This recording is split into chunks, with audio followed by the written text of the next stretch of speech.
في ايه يا ماما؟ مش عارفه اروق، مش عارفه اعيش، مش ليه؟ عارفه اعيش حياتي خالص ولا اروق. ارميهم يا ماما. مش قادره اسيبهم، مش هات قادره. هات. اوعى.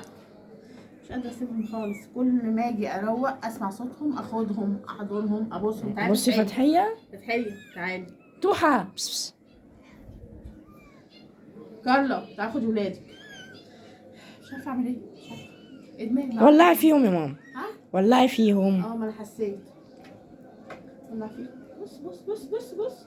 خلاصي عناق الاشقاء.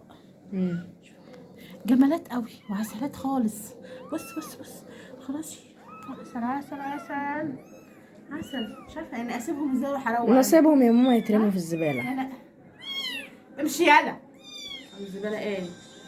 ليه ما عندناش رحمه ولا ايه؟ ايوه. اللي مخلينا مربين حيوان هنا مش هنربي دول. الحيوان اللي هو ده صح؟ ده استني ده. عصفور. تعالى عصفور. عايزاهم؟ خلاص يا عم هوديك لامك بس ماسكاك شويه ما تجراش حاجه. بيعيط. بص امارات قوي. ايه بيبسي؟ يا اما مسكتك يا بيبسي كده ودلعتك وهننتك. هدوس يا بيبسي. بيبسي. بس بس. بس بس. خلاص على عينك. عايزه اولادك. عايزه اولادها. هي عايزه اولادها. خلاص هديهم لك وامر الله. خلاص يا ماما دي عيالها يا ماما. ارمي لها عيالها في اقرب جزمة.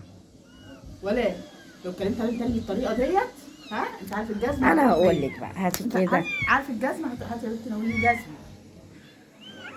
عارف لو شفتك ماسك صندوق تاني يلا مش همسكه، انا هولع لك فيهم. يلا سلام.